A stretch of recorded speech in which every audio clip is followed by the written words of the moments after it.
Michael Bublé here on the Rich Eisen Show. Our radio audience just returned. We just saw a clip of The Voice. And in this day and age, I mean, you commented about my best dad ever sign, and you asked how many kids I have. I have 3. You've got 4. Yeah. And so one of the reasons why The Voice obviously is so popular is not just because you see stars in the making and you see those moments. It's just in this day and age, you could sit down with your family and your kids, and you just know you're not gonna have to worry about a damn thing, and we're all watching together. And I just love this show. I was really cynical about it too. You were? What do you mean? Well, yeah. Before I started, I was like, "This all fake." You know, I was like that. Don't tell me Michael Bublé is cynical. I cannot handle that. I just thought, like, there's no way. I was like, they tell these coaches who to pick and what to go through and what's best for them. Right. You know what I mean? Sure. And it isn't fake. And I realized the reason, and this is going to sound bad because I'm probably never going to get to be on The Voice again. Yeah, oh God. But, dude, they could move whoever they want into that chair because it is not about us. Whoever's in that red chair, we're there to coach. We're there to inspire and help, you know? Yeah. But there's so much integrity at the top of the show within the production, the head producers, the showrunners, that it has always been about protecting the artists. By the way, they call them the artists. Like, that's something you learn the second you get there. They're not contestants. They are the artists. And they're the ones to be treated with the love and respect. They're the ones that they take care of and handle with so much care. And so when you get there, you realize that very quickly. And that's why I think the show's so beautiful, because you get to sit as a viewer with your fam and watch this journey of these people that have, like, just to get there, man, you have to bust your ass just to get to that first point, that first audition. Yeah. And then to watch them grow, and it sounds like a cliche, but to go from, like, the caterpillar and, like, 5 weeks later, it's this butterfly where you go, how the hell, why is this person, number one, a much better singer than me? That's how it starts. And now they're turning into a much better entertainer than me. Yeah. And I get why it's a trip. I get why the audience never gets tired of it. How'd you get your start? My start? Yeah, your break. What was your first big break? My break was probably like your break. Like what? I was, my grandpa was a plumber for 50 years, and I was 12, 13, and I heard he would play his old records, and I loved him. And I was like, I want to do that. Yeah. And so he would take me to nightclubs and bars and stuff and take me with these musicians and say, hey, you let my grandson up with you, I will put in, fix your plumbing. I'll go and put in hot water heaters, or I'll fix, And because we had no connections, like, oh God, I wish we had nepotism. That would have made this thing so much easier. Yeah. So is Bublé Plumbing? Is it what you're saying? So Santaga. His name was Santaga. So literally, I would get on stage and work, and then these musicians were like, oh, the kid's not bad. And then after years and years of that, I was playing nightclubs, and I started hiring the musicians. And I didn't get my break till years later. I was about 26, 27 when I finally got signed. So it was years, man, of playing anything that you could think of, from doing singing telegrams to a cruise ship to, a lot of bars, a lot of clubs. Yeah. That's kind of the thing. I was like doing the club circuits. And, but you know what? I say this all the time. I would, my dad was a commercial fisherman, so I would fish in the summer for 2-3 months, and then I would come back and do the clubs. It made me, when I got my break and when it happened for me, man, I was so, like, to this day, I can't believe I'm here. Can't believe I'm sitting with you. I'm grateful. And I think it just made me who I am. And so when I got here, I felt like I was good to go. Well, I'm glad that you're here. Michael Bublé here on the Rich Eisen Show, 5-time Grammy Award winner, and now one of the judges on The Voice. The Best of Bublé, the Greatest Hits album, is out right now on all streaming platforms and CD. Vinyl, huh? We're putting it on vinyl? Yeah, and even better, I really wanted to call it Michael Bublé's Greatest Hit, just because I thought it was hilarious. Remember that one time? That one time. And they were like, we don't think this is as funny as you do. And, so some pushback. A little pushback. Yeah. Yeah, it's weird though. 20 years, it's crazy when because I still feel like I'm. Because you are. Wow, you know what I mean? I feel like a kid. And so I can't believe it's been that long, but it was emotional. Yeah, it was nice to put out the record and like share all that love. Yeah. All those people that loved me and, worked with me. What about you? Can I ask you? I know you can ask me whatever you wish. What was your break? Oh, my break. Well, I know technically what your first kind of where we sort of found you, but yes, how I got to SportsCenter. You're talking about? But getting there, I was a newspaper reporter for my local newspaper, the Staten Island Advance. Wow. You might call it Advance, but us Staten Islanders would call it Advance. Yeah. And I was doing news there for like 2-3 years. Always wanted to be a sportscaster. And wound up saying, screw it, I'll go back to school for it at age 24. I went to Northwestern. I got a tape going on through my school. Is that late for most guys? No, I don't know. It's 24 or so, and I just decided, after graduating from Northwestern, I'll see what's out there, and I wound up getting a job through a colleague of mine from Northwestern in Redding, California, and that was kind of like. You remember the show Northern Exposure? Yeah, of course. Okay, yeah. So like the New York Jew with with the log lady or whatever. Yeah. That was me. And I sent a tape to a headhunter on the category of it's just first class postage, and that's how ESPN discovered me. It was like literally like winning the lottery at age 26. Could that ever happen today? I tell everybody that because I get asked a lot about how I got started and how you can get started. Because now in this day and age, you can get discovered through YouTube, and true. you could make your own podcasts and things of that nature. Yeah. There are many other paths to getting discovered now. Yes. And so, but that's how I was 26 years old, winding up on SportsCenter and working with all the people who I was emulating, and it was really amazing. That's kind of it is a cool thing now, isn't it? About. There's a guy that I watch on YouTube. His name is Shannon. His real name is Shannon, but he called himself the hockey guy. And no joke, it's like him in his bedroom talking about hockey, talking about the Canucks. And I started watching it, and now he's got this great following. He's doing it for his job, and it's so cool. He's still doing it from the bedroom. You know what I mean? His wife walks in, you can hear his cat's meowing in the background.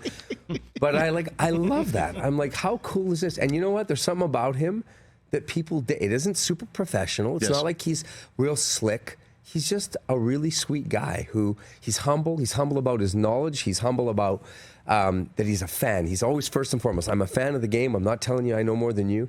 And it's just so cool to watch it. Michael Bublé is here, one of the coaches on The Voice. And of course, check out the Best of Bublé Greatest Hits album.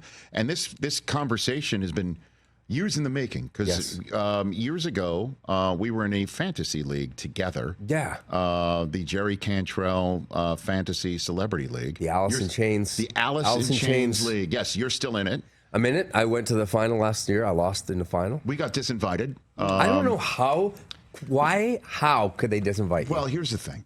Jerry is a friend. Wow. Jerry's a friend. I was complaining vehemently about rules. And I think, what were the rules? The one thing that really upset is Jeff Garland still in the league? Yes, Jeff Garland is still in there. Jeff made the league over us after we beat him. He made the playoffs. He made the playoffs, right? After we beat him, we swept him, right? And he had a worse record than us. But the last team to make the playoffs is points. I just read that. So we were, which I don't understand either. Thank you. So we had because the Miz, the wrestler, he's right now in sixth position. Yeah. By points, it shouldn't be by his record. I don't. Correct. think. And so we had we swept him. Yes. He didn't beat us that year. I understand. We had just beaten him to get a better record than him. Yeah. But he had more points than us, and I'm like, what? And I know fantasy football is not real football. Well, let's just not say bad things right now. No, but what I'm saying is it should mimic the best it can. That records matter. Yes. That if you have a better record than somebody, you should make the playoffs than that person. I don't want to say that I say this all the time, but integrity is everything. And it's funny because my wife will say to me all the time, it's not real. And I will say, you don't know it's real. It is real. And I'm not, when I say this, Rich, it's not a lie. It's not a joke. Anybody in my life, including my wife, will tell you, I would give you, you know those Grammys you were talking about? Yeah. Have them. Take them. Give me the Pop Jazzers Fantasy Football Championship. And I will give you I will gladly say, yes, the Grammy wasn't for me this year. That's okay. I worked really hard. I'm really proud of the people I'm in with. But give me that. I want to swear so bad. It's so hard not to swear. I know. Give me that trophy, and I won it twice. That's how bad you want it. Oh, That's how much fantasy that football is. on the drive here, I have sadly 8 leagues, and I know that's sick. 8 leagues! No, I didn't mean to. Wow. It just sort of happened like that. It was the same as the 4 kids. It just happened. How do you do what you do? And weirdly, I can tell you in each of those leagues who my teams are. I drafted very similarly. So like there were certain guys that I liked. I had beats on, and I liked. Who's that? Interestingly enough, it was. I mean, the only league that's different is the Alice in Chains League. Yeah. It's because I had 8th overall pick. It was 8th. Not the best place to pick from, but when I got to my position, Jefferson was there, and I was like, you got to take Justin Jefferson. At 8th, he's sitting there. Wow. And then with my next pick, I took Barkley. I was like, are you kidding me? Barkley's there? Yes. And then I took Kamara. I took James Cook. I went sort of RB heavy. This is in the Alice in Chains League? Yes, sir. Are you in first? You should still be in it. Well, if you know what? If they're going to let you do that. I think you should be. No. I complained too vehemently. And I think they had enough. I don't know. I don't know if it was You should be. Who ordered the code red? Was it what? Jerry? Was it Fabiano? I need to know who ordered I actually the code just red on talked to this. Michael Fabiano, and one of the things I said to him was, I said, listen, there's something missing from our league. And that is communication. We should be on, there needs to be a WhatsApp, or we can all be talking crap to each other, because there's not enough action. But speaking of Jeff Garland, I really like Jeff. I really like Jeff. I think he's an amazing, and I hope he likes me too. I imagine this year he may not be feeling as much love for me because he did what I, by the way, refused to do. Even with the first overall pick, and I had it twice in 2 of these 8 leagues. And it was like Kevin Costner. You know what I mean? Instead of no matter what, but it was. No Christian McCaffrey, no matter what.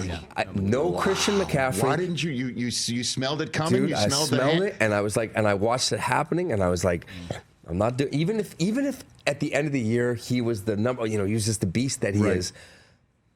No, and so he took McCaffrey, and I quite early on. I mean, like the minute that we heard, things are kind of funky. You know what I mean? No, he'll be ready to go week 2. He's going to be.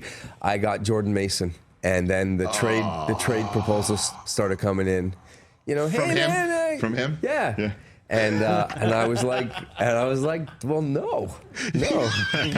Why would you? My only issue was I think I held on a little too long. I probably could have 3-4 weeks ago said, get me, but I didn't. So high, but. That's okay. So you must be in first in that league? I'm in second with the most points for.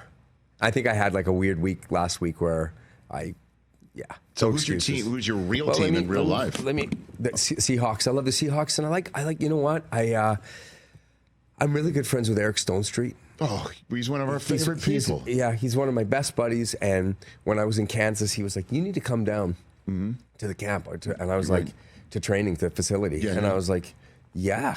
And so, as you might imagine, one of the greatest days of my life. I love you, children, my beautiful 4 kids. You are the greatest days of my life. Say hi to your wife, too. Say hi to your wife. I love you, Luisana, so much, and hopefully maybe we can have another baby. You can just picture it. There's me standing there, and I'm just ripping balls back and forth to Travis and Kelsey. Pat, and Mahomes, and I've got like videos of me and standing next to the coach. It's a good spiral, kid, and I was like, and they were so cool. They were so sweet with me. It was one of the greatest days of my life. Dude. I spent the whole day, and then I got to be really good friends with Brett Veach. And him and I chat all the time. And he's a good dude, too. He's a beautiful guy, and it was impossible for me not to cheer for him, be happy for him. And I know I'm like the one guy, and I know people, it's like, everybody, it's easy to hate on the Chiefs, and the refs love them and all. Right. I was so happy. And when they won that first championship, they were FaceTiming me. Dude, Stone Street is great people. Yes. So you know what? So I feel like it could be unofficial, but I may be one of. I may not be her. I may not be the great Taylor, but I feel like I could. I'm an unofficial good luck charm of the Kansas Chiefs. How about you're the male recording artist? Yes. Of the Kansas City Chiefs. So because you'll never be the recording artist of the Kansas City Chiefs, let's be honest. No. Okay. No. But you're the male recording artist of the Kansas City Chiefs who has connected with Travis Kelce throwing a football with him. I watch the video sometimes. I'll just like show friends and what's weird for people that don't know me too is that you will never, if you come to a show and I'm in the arena and I'm doing my sound check, there's no photo of me or video where I don't have a football in my hand. And that's like my thing. It's just it's ripping it, through the arena with the band, with the crew. And, God, I love my football. I love my hockey too, but I love my football. Michael Bublé here on the Rich Eisen Show. Can I just read? I mean, not to get into this. Can I read you the team from that league? Of course. Which league is this? This is the one that you should be in. Well, we used to be in because I made a principled stand that caused somebody's feathers to be ruffled. Fight the power.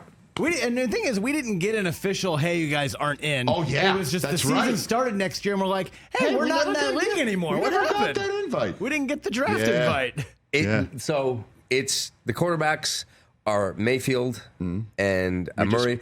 We just spoke to Mayfield. So. Oh, God, I love that dude. Me too. And I mean, obviously, it fantasy-wise looked a lot better for me 2 weeks ago, but he's still great. Still okay.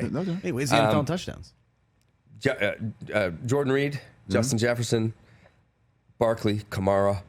I've got my tight ends are between Otten and Ingram. Okay. So you're doubling up whenever Mayfield hits Otten. Yep. Ka-ching. James Cook. Okay. Brian Thomas Jr., who was an early pick. By the way, I have Cook and Brian Thomas Jr. And then on my bench is Mooney. With Kyler Murray, and I think I said Murray already. Well, we have made in one of the leagues that we're in together, Mooney is a must start now. Yeah. He's a must start. Couple good weeks. He's starting this week too, right? Yep. In the league that we are now in because we got kicked out of right, the we had to Allison join another Chains. one. Are you, so when you're in that league, when you're saying we. It's Chris and TJ. So how do you guys make those decisions? We have a group think tank going. Yeah. We got That's a group. cool. Yeah. And it's going well? We talk about it, yeah. Yeah. It's going all right. Yeah, we have Jane Daniels in this league. Yeah. Yeah, I got Daniels in my league of record. You sound like my 13-year-old son has a friend named Ryan. We're giving Ryan a shout out. Yeah. Okay. He's in. He won't tell me how many leagues he's in because it's got to be a factor of the number of leagues you're in, and I'm serious. And so he every single time we're watching football together, he's like, "Oh, I got that guy. I know. I have that guy. No. I have that guy." And it's just like, who don't you have? No, I really did league. draft. I drafted similar. So you put all your eggs in a basket. I here. did. Well, you know what? I was like, listen, I'm not going to have that game. What's funny? Last night I had that game where Aaron has risen from the Yes, the ashes. And I was watching. Those catches were just unbelievable. That Garrett Wilson catch. Yes, but so the issue was. I had Wilson in one league, obviously going against Wilson in the other. Yes. So at the same time, I was going, oh. See, I don't know how That's why I don't usually draft. I drafted guys, like you were asking who. It was Kamara. It was Rashid Rice. I just sort of I went in on guys that I thought, okay, this is safe. I like this. Cook. James Cook had a great game last week, too. And what's weirder is that I was so adamant about having those guys that, there were times even in this league when I was just talking, where I would go way, guys were down 15 places of where whoever ESPN or the NFL app or whatever the app was had them ranked. Right. But that was the guy. I love. Do you see what I was saying to you that I didn't care about anything else? This is all I care.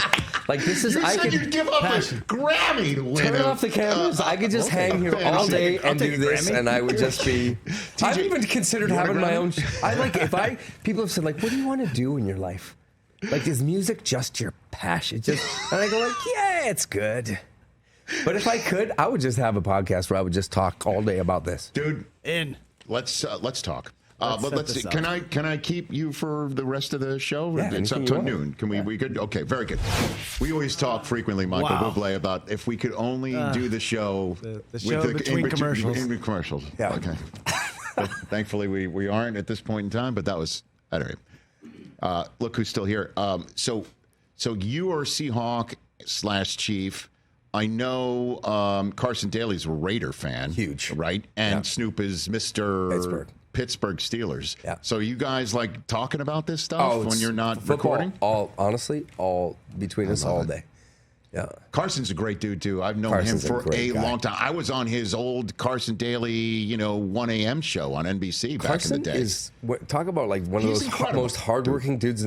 He's incredible. I showed up one day to do the Today Show. I can't remember even what I had to. Right. And it was like he was there. And I was like, weren't we just, I didn't realize that he was going back and forth and back. Right. And by the way, doing that and a great dad, you know what I mean? A good, and at The Voice, this guy's not just the host of the thing. That's like a producer. That's a guy who's taking care of business. Yeah. And by the way, TRL back in the day, the people he had on that show. Best show ever. Right? Yeah, right? Unreal. Classic. I mean, that show, when he was doing Total Request Live back in the day on MTV, had, name it, right? Everybody was on that show. And he's great at that. I love what's happening with him, but he's a Raider fan. You're okay. Sad. There's been a few depressing. There was a couple depressing. I know these things. They can't all work out. And then obviously Snoop must be out of his gourd right now with the way things are going with the Steelers. You know what, man? I've had the greatest time, but I gotta say, Reba, I'm in love with that woman. That woman is everything that you think about her is even real. Better. And Gwen is I get why Blake is in love with her. All I hear from her all day is you're so stupid. Gwen Stefani says that to you, all Michael day, Bublé? you're so, because I'm an idiot on there, and she's laughing her head off. She goes, I know why Blake loves you. You are so stupid. By the way, there's no greater compliment from Gwen Stefani than you're so stupid.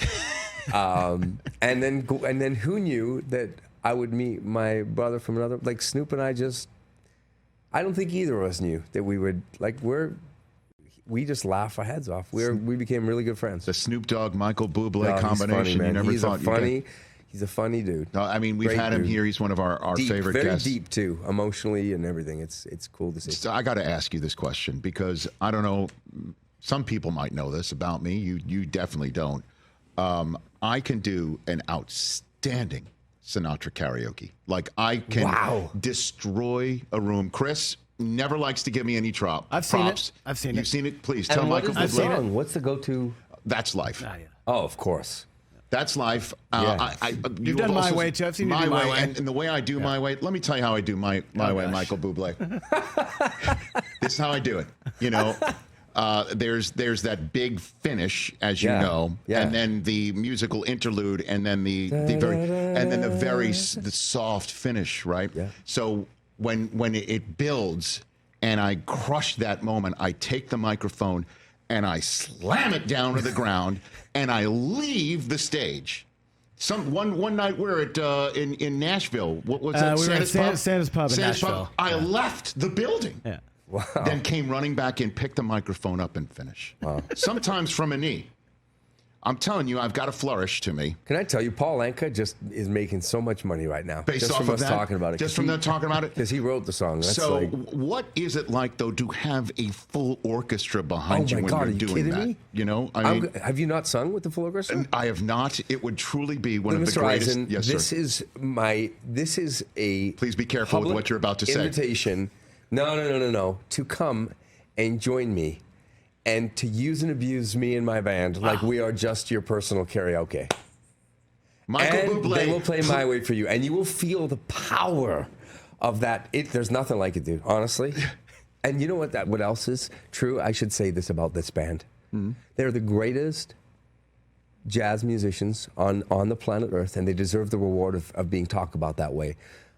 But they're also my best friends. And when I talked about the league that meant the most to me, the Pop Jazzers League, it's those idiots. That's the fantasy league you want to win more than anything else. I hate them so very, very much. And we all deeply hate them, but love them. They are my brothers. But those will be the guys. And by the way, they all love you. Oh, God. They are all massive. I mean, they would love, as much as you might love, they would love to be to know that that was like their claim to fame, to be your guy. No. Like, this can't be, and again, you don't strike me as this person, but I do need to say this. This can't be one of those Los Angeles things of you say it and then you disappear, because truly I will take you up on this, and it would be a top 5 moment of my entire existence to do that. The moment that you say that we're finished here? Yes, sir. My guy Dean Roney is here, and we're going to find out the second I have my band here. Okay. Because I'm here. I would do my way, or, I have an arrangement too for That's Life. Oh, my gosh.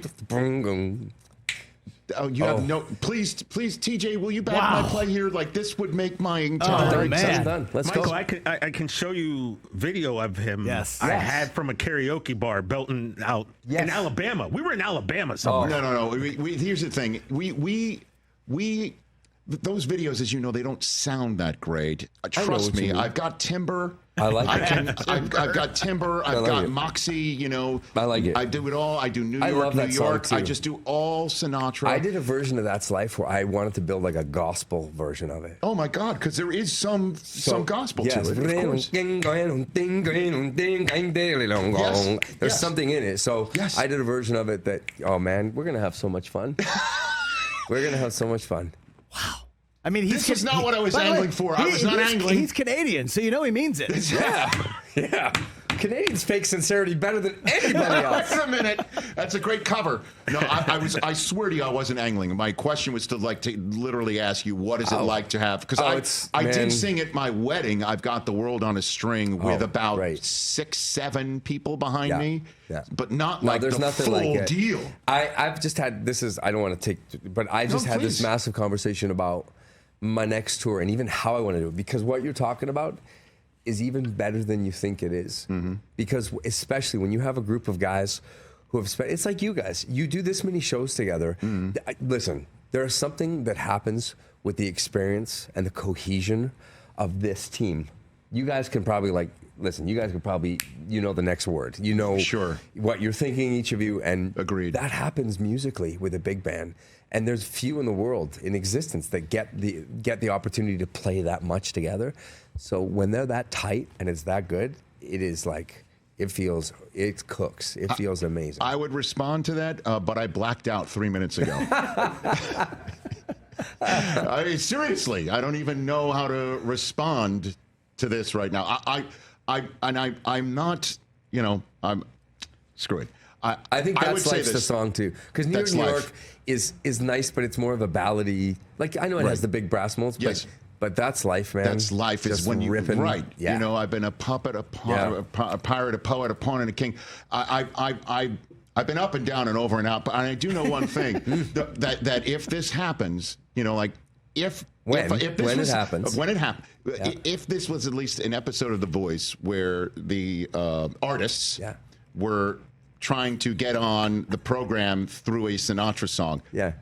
I swear to God, you guys get on. They turn the chairs. You'd turn your chair for me. I would. You would. I'm bad too. And you'd fight for me. And you'd fight for me. I'm bad for 4 chairs. It would be 4 chairs. Wow. It would be a 4-chair situation. Honestly, I have brought down karaoke places. I brought it down, man. Yeah. I'm not Listen, kidding. that's part of being an entertainer, is knowing what. I've had these conversations about karaoke. Because I always want to do the songs they're not always my favorite songs, but they're songs I know. Do you have a karaoke go-to? I do. By the way, that's not fair. Yeah, it's not fair. I'll go to the old school stuff. Like, I'll go to songs that are crowd working songs. Yeah. I'll go to Sweet Caroline. I'll go to Just a Small Town Girl, and I know I can put the mic out and it's over. Yep. No one cares about me, but they're all going to be singing. Right. You know what I mean? That's the kind. Of course I do karaoke. I love getting hammered with my friends. Bublé, Gaslight tonight, 10 o'clock. Let's go. Let's go. Vamos. Oh, my God. This has been an absolute blast. By the way, I'm sitting at the Rich Eisen Show desk, furnished by Grainger with supplies and solutions for every industry. Grainger has the right product for you. Call clickgrainger.com or just stop by. This went as awesome as I had hoped or expected, and has nothing to do with you actually offering me your band, which I cannot believe. They're going to be the ones that are pumped. I'm going to send you. Okay. Hopefully, we can be a hold of each other. I'm going to send you. They're going to be pumped that they're part of this, because I tell you now, they're fans. They're beautiful dudes, and this would mean a lot to them. I cannot wait. Michael Bublé, everybody, is here. Thanks, guys. Everybody follow him on Instagram for that. And, of course, the best of Bublé wherever you get your His records. greatest hit. I can't believe I have not asked this of you. We've got a minute and a half left. Shohei Ohtani changed his walk-up son to one of your songs, right? Feeling good, yeah. My phone has never, people have never called me so much in my life. And they said, why aren't you watching, idiot? And this gigantic Japanese director wrote me this morning, and he said to me, oh my God, he said, Ohtani was asked why he chose the song when he plays. He answered it because I felt the feeling is good. Yes! I don't take any part of this. Let's go. Are you kidding me? Dude, Shohei Ohtani, literally One of the greatest of all. I know. It's incredible so, international stars chooses you I because know. you make him feel good. Oh, wow. Happy, happy, joy, joy. I was thrilled. Yeah. I love that. So I cool. can't believe I didn't ask because I thought to myself, I was there for game one. Yeah. And I heard him walking up and I heard your voice. Yeah, and my I'm phone like, was going nuts. When I tell you nuts, and I mean from all over the planet, people were like, do you know what's happening? Wow. It's pretty cool. dude, not bad. Not as good as when you and I are doing this big band karaoke thing. On stage, I'm opening for Michael Bublé, Yes. everybody. Can I tell people that? Yes. Okay, officially. Oh, my God. What the hell's going Man, on around I would here? turn my chair for you so fast. Man, I would just be smacking that button. I am BFFs with Michael Bublé now, and nobody can ever take that away from me. Catch the Rich Eisen Show every single day on the Roku Channel, 12 to 3 Eastern, for free.